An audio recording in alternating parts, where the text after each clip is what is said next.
En fait, c'était la confirmation de l'amour qu'il y a entre sa mère et moi. Aujourd'hui, nous l'arracher en si peu de temps, Et de manière aussi de brutale. manière aussi brutale, et puis plus rien.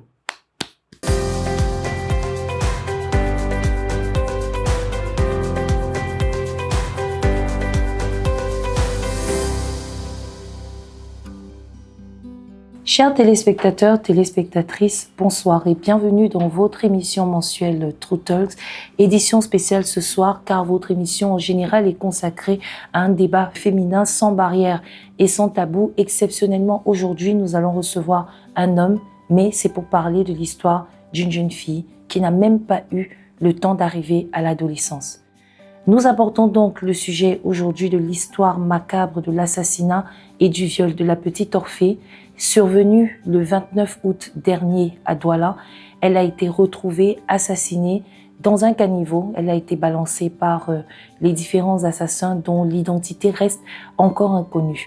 La famille est aux abois, de désespoir total du père, de la mère et des membres de cette famille qui jusqu'à aujourd'hui n'ont aucune réponse sur ce qui a pu arriver à cette jeune fille. Nous nous retrouvons juste derrière avec le père de la petite Orphée pour en parler. C'est True Talks, restez assis confortablement pour la suite. À tout de suite. Alors, de retour sur le plateau de True Talks, merci de nous rester fidèles. Alors, comme annoncé à l'entame de cette émission, nous recevons le papa de la petite Orphée, disparue en août dernier. Bonsoir, Émile Gaston. Bonsoir, Eva. Merci d'avoir accepté courageusement de participer à cette émission. Merci de m'avoir invité. Merci de l'opportunité que vous me donnez de m'adresser à vos téléspectateurs. Alors, qui est Émile Gaston? Parle-nous un peu de toi. Alors, Émile Gaston, c'est un jeune publicitaire. Je suis originaire de la région du centre. Depuis 2015, je travaille comme publicitaire. Donc, j'ai gravi tous les échelons dans la même boîte. J'y suis toujours, Global Outdoor, qui est une régie publicitaire. Et depuis 2018, je vis maritalement avec celle qui est devenue en 2022 mon épouse. Et ensemble, nous avons eu 3 enfants. Et Orphée, qui est décédée, était l'aîné. Donc voilà un peu qui je suis. Je suis à côté de ma casquette de salarié. Je suis entrepreneur, je suis patron d'une petite agence conseil en communication et patron d'un restaurant aussi qui a ouvert ses portes récemment à Bali, le Pôle Épaulé. Ah, félicitations pour toutes ces belles initiatives. Merci. Alors, parlez-nous un peu de la petite Orphée, sa personnalité, qu'est-ce qu'elle aimait? Alors, c'était une jeune fille entière, je préfère dire pas fillette, mais une jeune fille entière, qui aimait la musique, comme peut-être son nom le prédisposait, son prénom, elle aimait la musique, elle était hyper sensible à tout ce qui était musical. D'ailleurs, elle a commencé à chanter avant d'avoir parlé, comme on avait des petites appréhensions, elle a parlé tardivement, bien qu'elle chantait. On a pensé à une période qu'elle était autiste ou un truc comme ça, mais elle avait développé un retard de langage. Mais c'était quand même curieux de savoir qu'une jeune fille qui mime les chansons n'arrive pas à parler. Donc elle était très sensible à la musique. Quand elle entendait la musique, même si elle était accompagnée de quelqu'un, accompagnée de son père que je suis ou de sa maman, elle s'arrêtait pour suivre. C'était une jeune fille dynamique, pleine d'énergie. Elle gambadait à longueur de journée. Avant cette interview, on a eu l'occasion de discuter avec un de vos amis qui disait que ce qui l'attriste beaucoup, c'est que vous étiez très proche de votre fille, vous l'ameniez à des matchs de football, au cinéma, même quand vous vous retrouviez entre amis, quoi. J'aime le football, c'est normal que quand j'allais à des matchs de football de 2-0 entre amis, je l'amenais souvent. Et donc, elle profitait pour jouer avec les enfants d'autres amis. Donc, voilà. On était très proches, mais elle était beaucoup plus proche de sa maman, quoi, qui était sa complice. Alors, comment est-ce que vous avez appris ce qui lui est arrivé en dernier? Vous étiez où? Qu'est-ce que... C'est bizarre, j'étais à la maison J'étais à la maison cette journée-là, je n'avais pas prévu de sortir. Seulement, j'avais oublié que j'ai donné rendez-vous à un de mes amis, photographe Eric de Paris. je lui avais donné rendez-vous pour qu'on parle d'une séance photo d'une amie qui allait se marier, qui allait faire son mariage traditionnel. Donc, elle m'avait contacté pour lui donner quelques conseils et lui recommander un studio photo. Donc, j'avais contacté Eric la veille, mercredi, et il m'avait dit qu'on se verrait donc jeudi. Sauf que jeudi, j'avais oublié et je n'avais pas prévu d'aller au bureau ce jour-là. J'étais un peu souffrant. Et donc, il m'appelle aux alentours de 12h40 par là. C'était quelle date? Le 29 août, jeudi le 29 août. Il m'appelle vers 12h40. Et puis, bon, je fais semblant de ne pas oublier. Je lui dis, OK, donne-moi le temps juste de m'habiller et de venir. Je n'étais pas encore douché, rien. J'étais là, je flémardais cette journée-là. Et donc, je prends le temps de me doucher et de sortir. Donc, ça m'a pris une quarantaine de minutes. Quand je sors, j'arrive au restaurant, où il arrive aussi, il me trouve. Enfin, je l'appelle quand je suis là-bas. Il arrive, il me trouve en train de discuter avec des amis. Et dans nos petits délires, là, ah, tu es rentré de France, machin, tu as beaucoup voyagé. Mon téléphone sonne une première fois, c'est mon épouse qui m'appelle. Je dis, ah bon, je suis en train de discuter, dès que j'ai fini, je vais la rappeler. Ça sonne une deuxième fois, je dis, ah ok, bon, ça veut dire que c'est urgent. Je décroche et elle me dit, Émile, depuis que tu es parti, je cherche Orphée dans tout le quartier, je ne la vois pas. Je dis, mais qu'est-ce que tu racontes? Tu ne peux pas la chercher dans tout le quartier. On habitait à Bonapriso parce qu'on a déménagé entre-temps. On habitait à Bonapriso en face du cimetière Ndjonjo, dans une sorte de villa avec des dépendances autour et un chantier de construction en face. Enfin, devant quoi. Donc je lui dis, attends, écoute, mais tu ne peux pas me dire que tu la cherches dans tout le quartier. Elle ne sort jamais du portail, donc elle est forcément dans la concession, cherche là, bien tu vas la retrouver. Et elle me dit, je te dis que j'ai déjà cherché partout. Et dans un ton vraiment de panique quoi. Comme je sens une extrême panique dans sa voix, je mangeais déjà, je pousse mon plat, je dis à mes amis que ok, bon, il faut que je vous laisse parce que ma femme m'appelle pour me dire qu'elle cherche ma fille et puis elle ne la voit pas. Donc de balayer à Bonapriso, c'est normalement, le chauffeur tranquille, c'est 10 minutes. Mais compte tenu de l'urgence, j'ai mis double clignotant, foncé sur Bonapriso. En moins de 10 minutes, j'étais à la maison. Avant d'arriver, il y a un dernier virage avant, ceux qui connaissent l'alimentation Koumassi. Arrivé à l'alimentation Koumassi, on était juste devant. Mon téléphone sonne de nouveau et je décroche. Quand je décroche, elle est déjà en pleurs. Elle me dit, Émile, il faut que tu viennes. On a retrouvé Orphée. On dit qu'elle s'est noyée dans le sous-sol de l'immeuble en construction. Avant d'avoir fini de parler, j'étais déjà devant la maison. Je garais, j'ai vu le corps de ma fille étalé à l'entrée du chantier, avec des gens sur elle qui essayaient de la réanimer. Et voilà, premier réflexe aussi que j'ai eu, c'est d'essayer de la réanimer, faire du bouche à bouche. Et pendant que je le faisais, il y a quelqu'un qui crie « Ah, elle réagit », c'est comme si elle réagit. Je me dis instinctivement, ok, peut-être que je suis en train de faire un bon geste, mais je ne le fais pas avec efficacité. Donc c'est mieux d'aller à l'hôpital. Donc je la porte donc, et heureusement il y avait une moto qui était là, qui regardait. Je la porte donc, j'enjambe la moto, qui démarre tout de suite, me voyant venir vers lui, il démarre tout de suite. Et en 2 minutes, on est à la polyclinique d'Imed. Donc, qu'il soit dit en passant, l'hôpital où elle était née, où elle était suivie. Enfin, ils sont tous nés là-bas, où elle était suivie et tout. Quand on me voit arriver 2 minutes à peine plus tard à l'hôpital, la clinique, le gardien qui me connaît aussi déjà sonne directement l'alarme des urgences. Et en moins d'une minute, 30 secondes, 1 minute c'est beaucoup, 30 secondes, l'équipe des urgences de la polyclinique d'Imed s'est formée autour de moi. Donc ils n'ont même pas eu besoin de me retirer l'enfant des mains ou bien de venir avec un brancard. Ils se sont mobilisés tellement vite qu'ils m'ont dit suivez-nous aux urgences. Donc arrivé, ils m'ont dit ok, posez-la sur le lit. Je l'ai mise sur le lit. Elle respirait encore?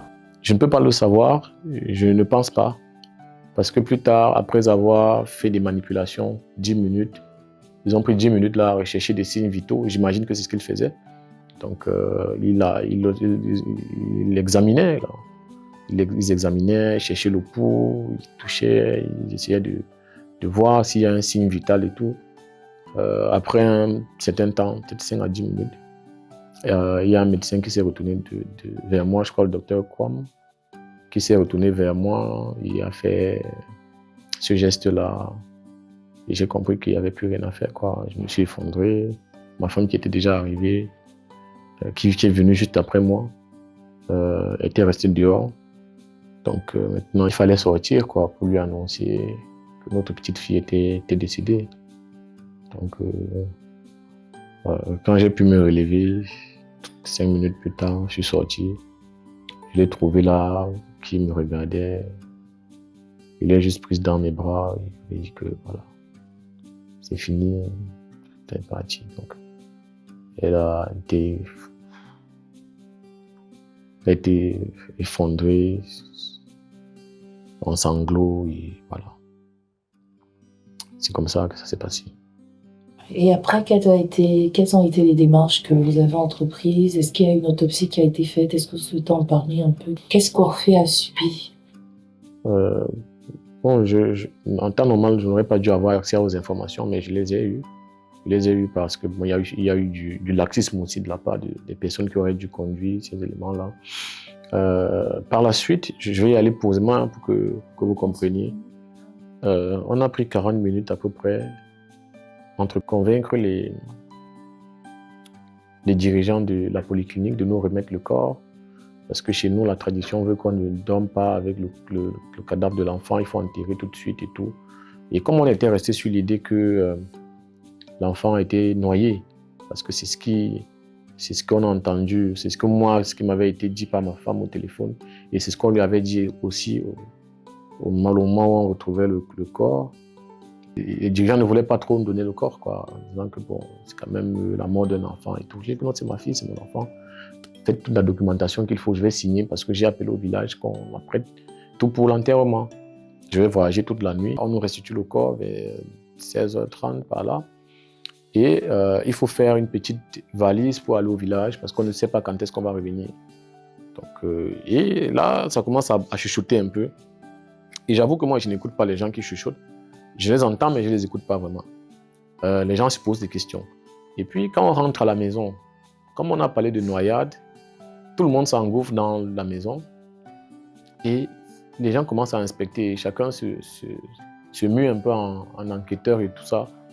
Donc le médecin légiste aussi qu'un ami a fait venir, qui fait le tour de la concession aussi avec les gendarmes, qui voit le corps. Et puis, dans son attitude, je ne me sens pas convaincu par la théorie de la noyade. Et quand il me parle, il me dit, bon, écoute, c'est quand même bizarre. Moi, je ne connais pas de quoi est morte votre fille, mais le seul moyen de le savoir, c'est de faire une autopsie. Je lui demande, mais est-ce qu'elle s'est noyée? Est-ce que vous ne pouvez pas juste me faire un document qui dit qu'elle s'est noyée pour que voilà, je puisse aller? Il me dit que non, ce n'est pas possible. Il faut faire une autopsie. Et avec les gendarmes qui étaient là, le gendarme qui était là, on tombe d'accord. Eux-mêmes aussi sont convaincus que ce n'est pas une noyade, donc c'est une mort suspecte. Et je lui dis, mais qu'est-ce qu'on fait donc? Monsieur gendarme Gay me fait savoir que il allait rendre compte à son boss. Et puis après, ok, comme je vais aller déposer le corps à la mort, parce que le docteur Ateba a été vraiment fantastique, il nous a dit, ok, il faut une réquisition du parquet pour faire l'autopsie. Ce que je peux faire, c'est que si vous êtes d'accord, vous amenez le corps de l'enfant, vous déposez à la morgue, je vais le conditionner de telle sorte que je préserve le maximum d'indices, le temps que vous veniez avec la réquisition, quoi.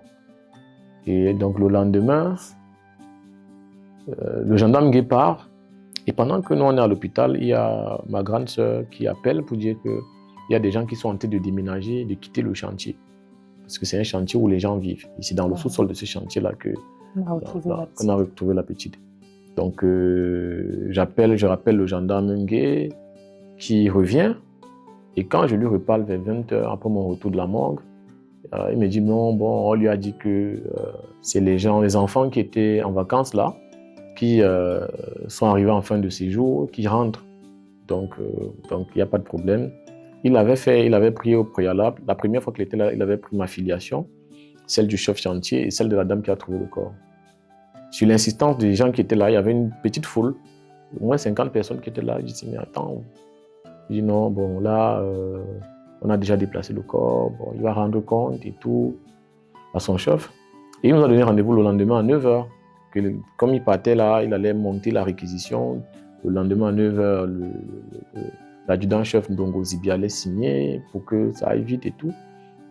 Sauf que quand on arrive le lendemain, j'ai mon grand frère qui est gendarme, qui est venu de Yaoundé. La même nuit, il est arrivé à 3h du matin. Donc c'est lui qui m'accompagnait désormais vers faire toutes les démarches. Quand on arrive à la brigade de terre, il s'entretient avec le CB, il lui dit bon, écoutez, CB, vous pouvez rendre compte au procureur par TPH, je ne sais pas ce que ça veut dire. Parce que vraiment, il y a quelque chose. C'est très suspect, c'est très compliqué, vraiment, il faut faire quelque chose. Et surtout qu'avec lui, le matin, avant d'aller à la brigade, on est d'abord parti à l'hôpital parce qu'il voulait voir le corps et tout. Donc on est allé et il avait déjà aussi ses petites idées là-dessus. Donc il dit à son collègue, son chef, bon, il faut appeler le procureur, lui rendre compte et tout. Bon, il n'entendait pas de cette oreille. Il disait qu'on ne doit pas lui apprendre son travail et tout. Il a pris le temps, il a pris vraiment son temps. Et ce n'est qu'à 15h, vendredi, le 30 à 15h, qu'il appelle le procureur. Et ce qu'il dit au procureur au téléphone est complètement lunaire. C'est-à-dire que c'est même de l'ordre de l'inimaginable. Il dit au procureur au téléphone devant moi. Il dit au procureur que, écoutez, bon, il y a des gens qui nous mettent la pression ici. Leur enfant est allé jouer dans un chantier, les gravats sont tombés sur lui. Et les parents insistent pour avoir une autopsie. Ça, il parle au téléphone avec le procureur de la première instance, le procureur Ifoudou, que je rencontrerai bien plus tard. Et le procureur lui dit, OK, venez avec la réquisition, je vais signer. Donc c'est comme ça qu'on va accompagner du gendarme gay. Le procureur signe la réquisition qu'on va déposer à l'hôpital. Donc c'est moi, c'est mon grand frère et moi, on va déposer la réquisition à l'hôpital. Et aussi, grâce à l'aide de mon ami, le directeur de l'hôpital devait se déplacer. Donc il est resté exprès en attendant que le dossier arrive. Et quand le dossier est arrivé, il était déjà informé de ce que le docteur Ateba avait fait une descente la veille. Il a directement coûté le dossier au docteur Ateba sans passer par voie hiérarchique. Ça aurait dû parler de la direction médicale avant de retomber sur nous. Voilà. Donc il a fait une cotation. Il a coûté le dossier direct au docteur Ateba, donc il a commencé à travailler. Et le samedi matin, il ne pouvait pas trop parler, il ne pouvait pas trop nous dire. Mais face à notre désarroi, à la façon dont on était touché et désemparé, et à l'angoisse surtout de savoir de quoi est mort notre enfant, il a juste pu nous dire que l'enfant ne s'est pas noyé. Donc on a vraiment beaucoup insisté. Il a dit que vraiment son rapport est à l'attention du procureur. Il ne peut pas nous dire de quoi est mort l'enfant. Et voilà, l'enfant ne s'est pas noyé. C'est venu un peu soulager notre angoisse, mais il fallait qu'on sache quand même de quoi l'enfant est décédé et tout.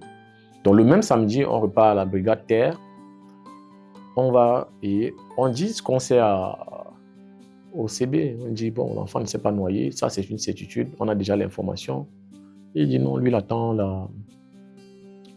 le rapport d'autopsie en lui-même. Incroyable. Donc, il attend le rapport d'autopsie, ce n'est que ça qu'il faut. Donc, le lundi matin, très tôt, face à l'attitude de la brigade, très peu impliquée, bon, il nous avait clairement dit, lui ne gère pas les affaires avec l'émotion. Donc, il attend les faits et tout. Face à cette attitude-là, le matin à 7h, moi j'étais déjà à l'hôpital gynéco de Yassa. Donc, je suis allé faire le pied de grue là-bas pour obtenir le rapport d'autopsie. J'étais tellement déterminé que j'ai fini par l'avoir. Ils sont posés en disant que voilà, ça doit être transmis au procureur, il faut que la gendarmerie qui a requis ce rapport vienne le chercher et tout, machin. Oui, mais attends, si les gens ne veulent pas venir, moi je suis là. Je suis le papa de l'enfant, remettez-moi le rapport. Je ne vais pas faire une bêtise ou bien je ne vais pas aller. Donc remettez-moi le rapport, je vais l'amener à qui de droit. De droit, je suis déjà là. Donc finalement, avec beaucoup d'insistance, ils me l'ont donné dans une enveloppe scellée et que j'ai décellée tout de suite après être quitté de là, parce que j'aurais dû transporter l'enveloppe scellée jusqu'à la brigade. Okay. Mais je pouvais simplement pas attendre. Donc j'ai ouvert l'enveloppe, j'ai lu, et pour répondre à la question, les descriptions externes font état de béance anale, de béance vaginale. Donc l'enfant a été sodomisé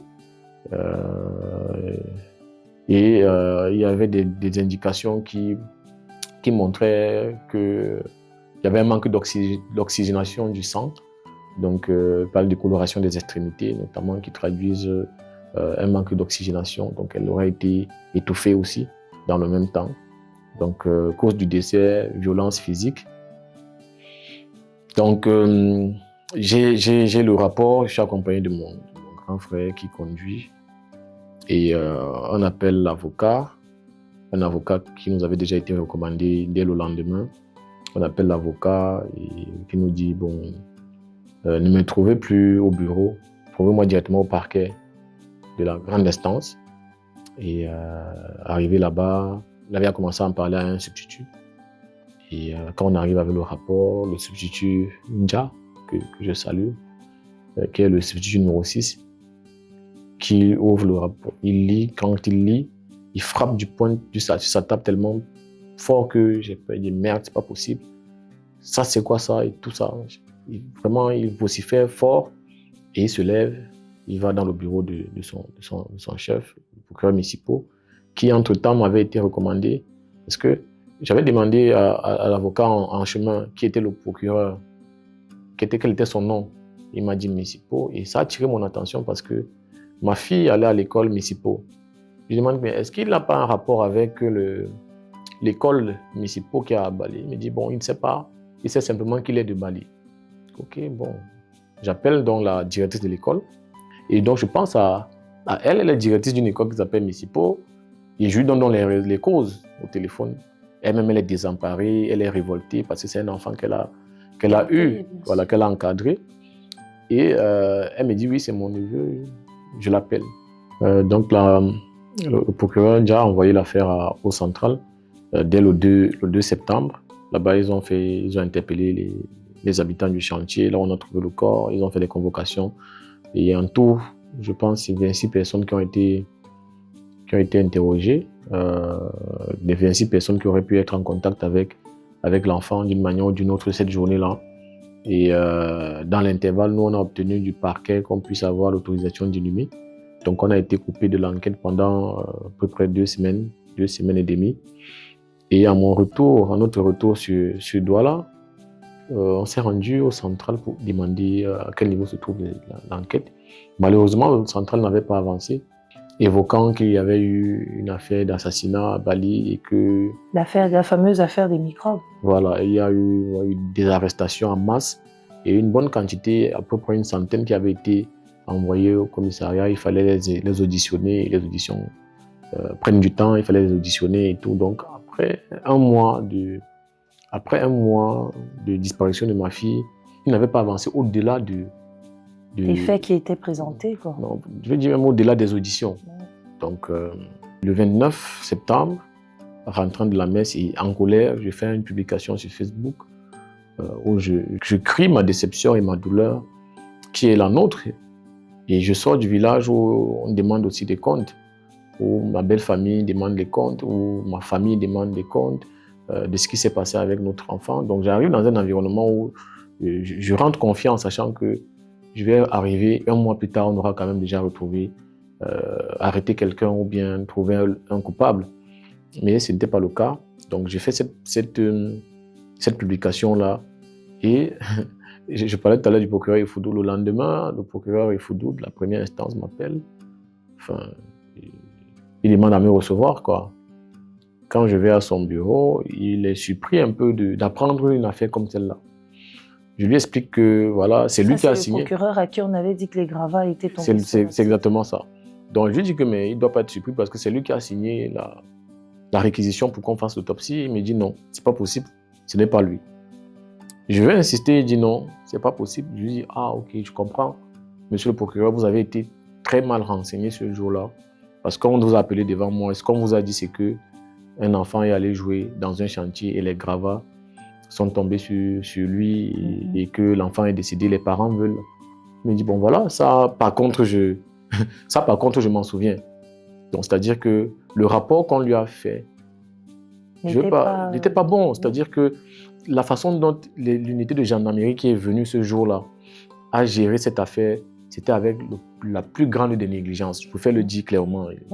Clairement, c'était la plus grande négligence parce que si un commandant de brigade qu'on appelle pour signaler la mort d'un enfant dans un chantier, dans le sous-sol d'un chantier, supposément par noyade, arrive à faire un rapport au téléphone qui fait mention des gravats, ça veut dire que c'est quelqu'un qui n'a pas vraiment une petite once de sérieux. Donc bon, qu'à cela ne tienne, le procureur il m'a bien reçu, je lui ai donné les nouvelles et je lui avais dit que dès le 2 septembre, après le rapport d'autopsie, on avait porté plainte à la grande instance. Donc il m'a rassuré que on était on était dans la bonne démarche parce que c'était déjà une affaire criminelle et que c'était la compétence du parquet de la grande instance. Aujourd'hui, la procédure suit son cours. Actuellement, où on parle, l'enquête a été confiée à la direction régionale de la police judiciaire du littoral depuis presque 3 mois. Et si je prends la parole encore aujourd'hui, c'est parce que malgré ça, les choses traînent. Oui. Parce que malgré ça, les choses traînent, elles n'avancent pas. C'est vrai que plusieurs personnes m'ont dit que c'est parce que je suis la victime directe de cette affaire que j'ai l'impression que ça ne va pas. Mais dans les enquêtes criminelles, que ça prenait du temps et tout. J'étais dans cette optique, ce discours, je l'ai entendu pendant 3 mois. Malheureusement, il ne passe plus. Il ne passe plus parce que dans l'intervalle entre l'assassinat de ma fille et aujourd'hui, il y a eu au moins 2 cas d'assassinat à Douala qui ont connu une suite. Une résolution assez rapide. Oui. On parle du cas de la Française. Voilà, le regretté Ariel et Yango qui ont assassiné à Bali, à la rue des Manguiers. Le lendemain, il y a eu une battue. Le gouverneur de la région, du littoral, le régional de la police, le collégien, toutes les autorités administratives et sécuritaires de Douala se sont mobilisées et il y a eu des arrestations par centaines des fameux microbes. Donc, on est plus proche de nous, le cas de la Française, Dame Martin, qui a été assassinée au quartier Congo. Le lendemain, 24 heures plus tard, on a vu un communiqué de monsieur le préfet du Vaury qui annonçait déjà l'arrestation de 4 suspects. Moi, je veux dire, à part les auditions des 26 personnes que nous étions à avoir côtoyé l'enfant le jour de son décès, qu'est-ce qui a été fait? Rien de concret.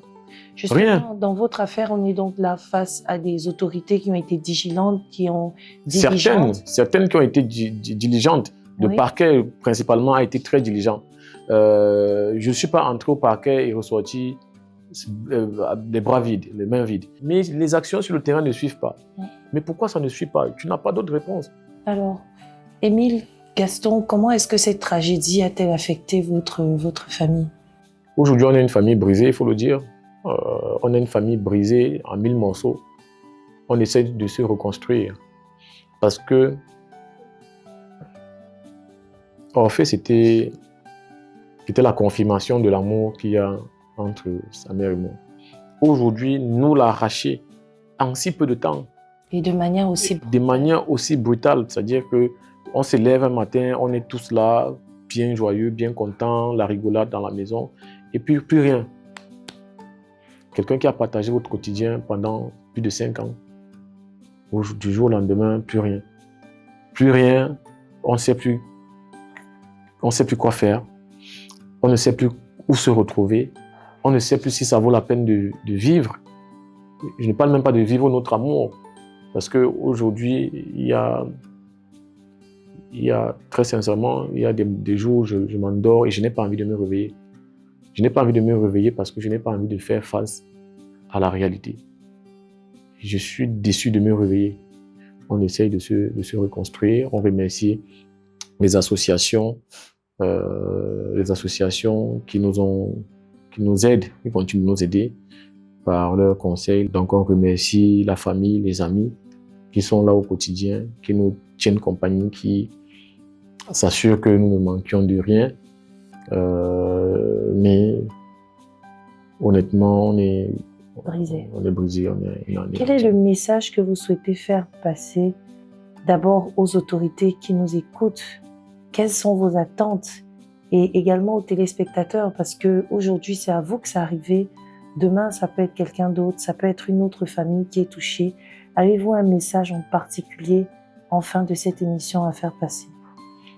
Bon, à l'attention des autorités, je vais juste dire que je ne veux pas qu'elles prennent cette affaire comme étant une volonté absolue de punir les gens, mais plutôt comme celle d'aider ceux qui sont vivants, c'est-à-dire d'aider une famille, de nous aider, nous, à faire notre deuil. On a fait les obsèques de notre enfant, mais on n'a pas fait le deuil. Et en mon sens, en notre sens, on commencera à faire le deuil de cet enfant quand on saura ce qui lui est arrivé.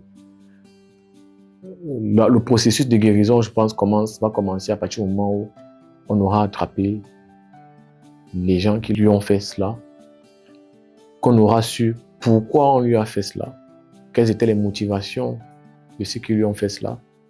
Ça, c'est peut-être des réponses qui n'intéressent pas les autres, mais c'est des réponses qui nous intéressent, nous, oui, qui vont nous aider, oui, qui sont primordiales pour nous aider à faire notre deuil. Donc, il faut que ces autorités voient ça comme étant un appel à l'aide. Cette émission qu'on fait, ce n'est pas parce qu'on veut absolument prendre la parole, c'est difficile. Mais c'est une manière, et je l'espère, c'est une manière de passer un message aux autorités. C'est un cri de désespoir qu'on passe pour qu'elles nous aident. C'est elles qui ont le pouvoir. Si nous, on avait le pouvoir de le faire, on l'aurait fait. C'est elles qui ont le pouvoir de trouver les responsables de cet acte abominable. C'est aussi, et on l'espère, une occasion pour que ces autorités mettent définitivement hors d'état de nuire des pédocriminels qui nous entourent. Maintenant, si j'avais un message à passer à la communauté dans laquelle nous vivons, parce qu'en tant que membres, citoyens, nous sommes membres d'une communauté, il y a tellement de pédocriminels qui nous entourent. Il y a des gens qui s'en prennent et qui prennent du plaisir à faire du mal aux enfants, qui vivent dans nos familles, qui vivent autour de nous et parfois nous le savons. Il est temps de commencer à dénoncer. Il ne se passe plus une semaine sans qu'on apprenne qu'un enfant, un parent a violé son enfant, un cousin a violé sa sœur, un machin a fait ceci, cela. Ça tourne toujours autour des violences sexuelles contre les enfants. Et c'est souvent fait par des gens qui sont autour de nous. Donc aujourd'hui, j'interpelle tous les membres de la communauté de ne plus protéger les pédocriminels. C'est des gens qui n'ont rien à faire dans nos espaces communs. C'est des gens qu'il faut mettre derrière les barreaux. C'est des gens qu'il faut isoler. Et c'est des gens qu'il faut dénoncer. Leur visage doit être affiché systématiquement chaque fois que ça se produit. Et les autorités doivent leur servir des sanctions exemplaires, des peines exemplaires pour dissuader ceux qui seraient tentés de faire ce genre de choses. Merci Émile Gaston d'avoir pris votre courage à deux mains et d'avoir accepté cet entretien. Merci de m'avoir invité. Chers téléspectateurs, c'est sur ce conseil et sur cette triste note que nous disons au revoir. Merci de nous avoir suivis. C'était autour de la thématique l'histoire macabre d'Orphée que nous discutions ce soir avec son papa Émile Gaston. Merci de rester connectés, rester toujours fidèles à ce programme. Par ailleurs, il est aussi l'occasion pour nous de vous dire que toutes les personnes qui savent ce qui a pu se passer, qui ont pu être témoins oculaires de cette affaire, il suffit de nous contacter, même en anonymat, sur nos différentes pages et nous ferons suivre le message à son papa. Ne sait-on jamais, peut-être qu'il y a des témoins quelque part qui ont peur de se manifester et comme l'a dit Émile Gaston, toutes les personnes qui subissent des violences sexuelles, que ce soit d'un proche ou d'un parent, n'hésitez pas à vous rapprocher des autorités compétentes pour dénoncer. C'était True Talks. Merci de rester fidèle à ce programme et de continuer de nous suivre sur toutes nos plateformes. Excellente suite des programmes. Au revoir.